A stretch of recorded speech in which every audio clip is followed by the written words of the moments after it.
Hey guys, today I'm going to show you a recipe which is quick and easy for a delicious chicken tikka masala. Ingredients are 3 pounds of chicken cubed, 1 large onion cubed, 4 cloves of garlic minced, 2 teaspoons of ginger paste, frozen cilantro, some salt and pepper to taste, 1 large tomato cubed, 1 teaspoon of turmeric, 1 teaspoon of chili powder, a cup of heavy cream and the star of the show tandoori paste, some olive oil and 2 teaspoons of sugar.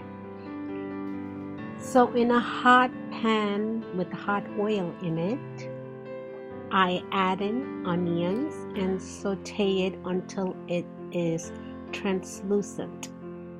One way to make this go faster and make it flavorful is to add in some salt, which draws the fluid out of the onion and cooks the onion soft and translucent while making it tasty. I also season it with some black pepper.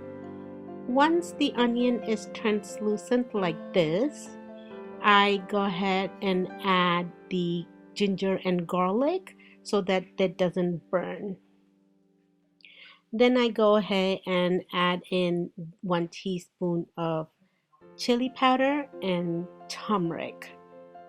Chili powder, you could make it hot or less hot to your liking, depending on how hot your chili pepper is. And then I add in the tomato and let the tomato cook really well. The key is to have the tomato cook really well. I add in the frozen cilantro. I always cut my cilantro and keep it in the freezer. And when you use it like this, you just have to break it up a little bit, but once it cooks, it tastes the same. It's one of the tricks to save your cilantro. So I mix that up and then I add in the sugar. Make sure to stir it often because the sugar makes it caramelized and sticky. Now I go in with 3 generous tablespoons of tandoori paste. This is where the flavor comes in. Everything that you need in your tikka masala, you have this in your paste. You could get this in any supermarket, Indian store, anywhere. I have found it in Wegmans, Giants, Shop and Save, Indian stores. I add in a cup of water just to loosen up that thick paste, so then you could have gravy or loose gravy that will cook your chicken in. Once it comes to a boil and the tomato is cooked and melted into the gravy, I go ahead and add the chicken in. Stir it in so that all the chicken is coated with that delicious gravy. All the tikka has to be coated all over the chicken. So I go ahead and add some more water to loosen up the whole curry itself.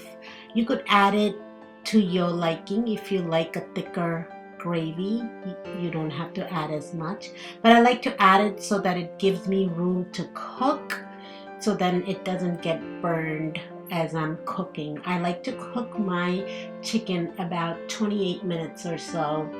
I keep it closed so all that steam stays in and set a timer for 28 minutes. That's my magic number for chicken. So when I come to about 2 to 3 minutes before the time is up, I like to open it up, stir it a little bit, and add in the creamer into it. So then I have that 2 to 3 minutes to boil. Just heat up the creamer. I don't like to cook the creamer too much because then we'll break apart. So just to heat it up and boil and bring it to in harmony, mend it all together. And then I like to close it, do its thing. And when it gets bubbly like this, it's almost ready. You could go ahead and get your fresh cilantro cut and garnish it. Look at all that pretty color, the orange and the red and the yellow and the green. It makes it look so, so pretty, and it smells so delicious. I wish you guys could smell this. And then I like to plate this with the rice and naan. Sometimes I serve a salad with it. I hope you guys enjoyed this. Give me a thumbs up, share it with friends and family, and subscribe if you haven't. God bless.